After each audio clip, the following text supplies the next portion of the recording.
फलारती बुढ़िया आई, भगवान ने उसके लिए संपन्न कर दिया। ब्रजवासियों ने आपातकालीन मीटिंग बुलाई और मीटिंग में सारे ब्रजवासी बैठ गए। जहां स्थान पर कृष्ण बलदेव प्रसन्न नहीं, वह स्थान पर हमको नहीं रहना चाहिए। पर कहां जाएं? बोले सबसे बढ़िया उपनंद जी बोले वृंदावन है, सब मिल करके चलो। वनम वृंदावनम नाम पसभ्यम नवकाननम गोप गोपी गवाम सेव्यम पुण्याद्रि तृणवीरुधम। बाबा आनंद वृंदावन में बढ़िया सुंदर घास खाने के लिए गोवर्धन पर गैयन को मिलेगा। यमुना की सुंदर जल की धारा बह रही है, वहां में गैया पानी पिएंगे। वृंदावन में कृष्ण बलदेव रहेंगे, कंस को पता होगा नहीं, सब मिल करके चलेंगे। सब ब्रजवासी चल पड़े सज्जनों, अपनी अपनी गाड़ियों में सामान लगा करके वृंदावन में पहुंच गए। सब नीचे सामान लगा लिया और वृंदावन में आज की रात्रि गोविंद बिता रहे हैं। बोलो जय श्री कृष्ण, जय श्री बोलो वृंदावन बिहारी लाल की जय। दूसरे दिन कन्हैया बोले मैया एक बात कहूं तो ते? हाँ लाला बता। बोले मैया बात यह है कि मेरो मन घर में लगे ना है। तब बोले तू कहे तो तेरी गैया चरा के आऊं। मैया बोली ऐसे ना, मैं गर्गाचार्य जी को बुलाऊंगी, जब मुहूर्त निकाल के बतावेंगे तभी भेजूंगी लाला। गर्गाचार्य जी आए, कार्तिक शुक्ल पक्ष अष्टमी का मुहूर्त निकला।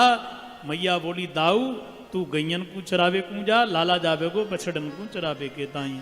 और भगवान बछड़े चराने के लिए यहां से चले। रास्ते में बत्सासुर मिला, उसका उद्धार किया। मध्याह्न में आया यह बकासुर, इसका उद्धार भगवान ने किया। ग्वाल बाल शाम को वही आकर के बात मैया को ब्रजवासियों को बताते।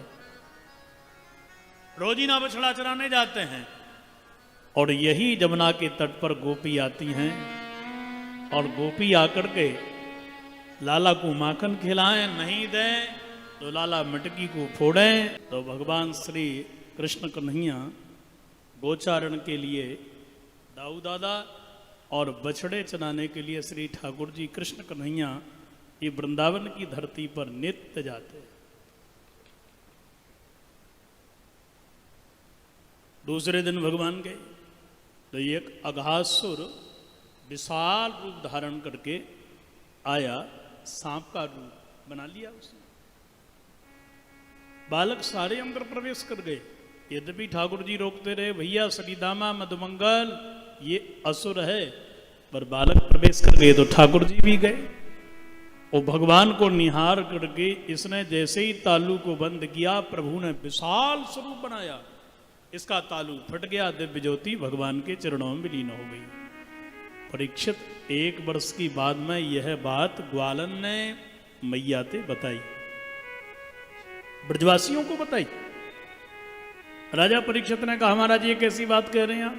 हमने तो सुना है कि जा दिन कन्हैया जो लीला करते, शाम को मैया से बाबा थे, ब्रजवासियों से ग्वाल बाला करके कहते, पर 1 वर्ष तक बालक भूल गए, कहीं चले गए। इस पर थोड़ा प्रकाश डाले हम। सुखदेव जी बोले सुनो राजन, आज जब भगवान जा रहे थे ना तो शाम को ही बोल पड़े पूर्व में ही, बोले सब कलेऊ लेकर के चलियो अपने अपने घर थे।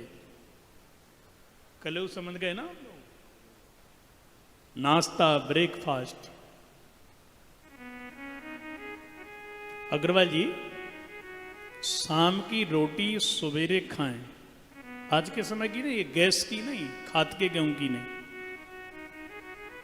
राजीव दीक्षित जी ने एक इंटरव्यू दिया, आपने देखा होगा, जगन्नाथ जी का प्रसाद गया लेके गए वो फ्लाइट से दिल्ली में, सवेरे जाकर के उसकी चेकिंग भई तो जो विटामिन ताजे प्रसाद में भोजन में वह उसमें पाए गए। क्यों?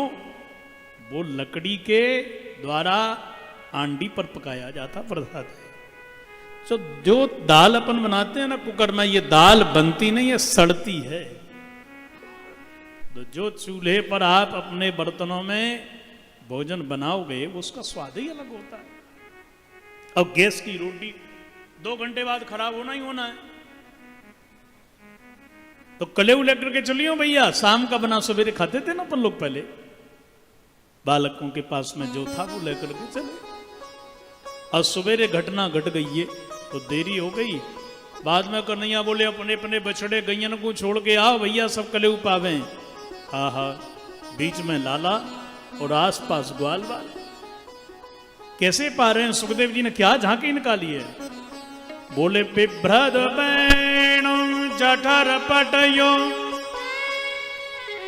श्रृंग बेत्रे च कक्षे वामे पाणौ मसृण कबलम तत्फलान्यंगुलीषु तिष्ठन् मध्ये स्वपरिसुहृदो हासयन्नर्मभिस्वैः स्वर्गे लोके मिषति बुभुजे यज्ञ भोग बालके। ठाकुर जी खड़े हो गए ग्वालों के मध्य में, फेंटा अपने कमर से बांधा, एक तरफ बंसी को दूसरी तरफ गाय के सींग को लगा लिया। अपने बाम हाथ पर भात है, दाल और दही है, नाना फलों के अचार भी हैं, टेंटी का, मिर्ची का, नींबू का, आम का, सब रखे। और दाएं हाथ से पारे हैं। ये झांकी कहीं मिलेगी देखने को? क्या बोलो? अरे बड़े बड़े यज्ञों में जो प्रसाद पाते हैं वेद मंत्रों के द्वारा, ग्वालों के मध्य में गोविंद पारे। धन है ग्वाल वाल। ऊपर से ब्रह्मा जी ने देखा, राम राम, ये कैसा ब्रह्म? ग्वाल वालों के मध्य में उच्छिष्ट प्रसादी को पाने वाला भगवान नहीं हो सकता है ना। पर यदि भगवान नहीं तो इनके जन्म के समय स्तुति गाने तो हम ही गए थे। ये हो गया भ्रम। भ्रम होता है न तो ज्यादा पढ़े लिखे और न रहे मूर्ख। बोलो राधे राधे, जोर से बोलो थोड़ा। जो पूर्ण ज्ञान जिनको हो गया भ्रम नहीं होगा, और जो बिल्कुल पढ़े लिखे नहीं है उनको भी भ्रम नहीं होगा। थोड़ा ज्ञान रह गए अतकुचले सांप, उनको भ्रम बड़े जल्दी होता है। सांप है कि रस्सी, 12 बजे दिन में आपको भ्रम होगा क्या? बोलो। और बिल्कुल अंधेरा है तो कुछ दिसेगा ही नहीं, तब भी भ्रम नहीं होगा। जहां धुंधलापन है, आधा उजाला आधा अंधेरा, भ्रम उसी जगह होता है, याद रखो। ब्रह्मा जी को भ्रम हो गया, सती जी को भ्रम हो गया। जहां भ्रम हुआ वहीं परेशानी बढ़ गई।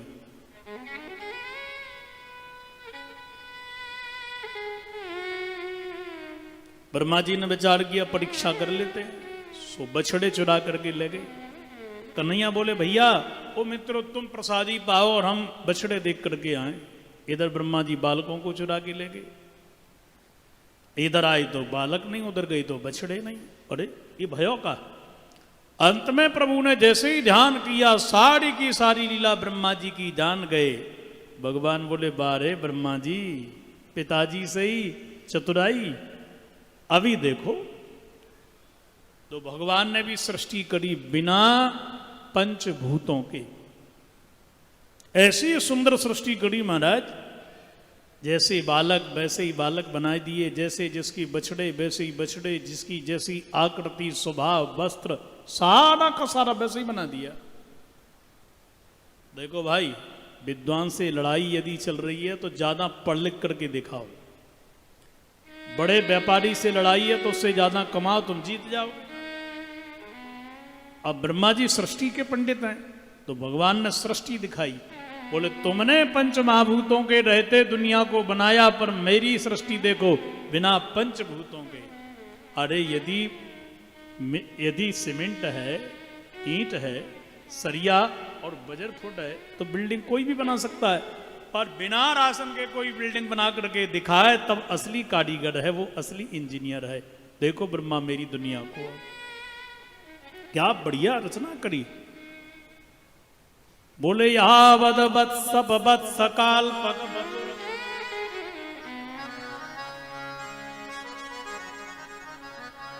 यावद करांग्रादिकम यावद यष्टि विषाण वेणुदल सिग यावद विभूषांबरम यावद शील गुणाभिधा कृतिभयो यावद विहारादिकम सर्वं विष्णुमयं गिरोंगवदज सर्वस्वरूपो बभौ। जिसके जैसे बछड़े, जिसकी जैसी आकृति, जिसके जैसे वस्त्र, जिसका जैसा स्वभाव, अपने कन्हैया वैसे ही बन गए। जब वृंदावन में गए तो गोपियां बछड़ों से और बालकन से बड़ो प्रेम करें। दुर्गाचार्य जी बोले भैया जाकी लाली सयानी हो ब्याह कर दो, आगे गुड़ाई लग रहे हैं। सिंह के गुरुओं में काऊ को ब्याह ना होए। तो जीवात्मा को परमात्मा मिल गई। बोलो राधे राधे। राधे राधे।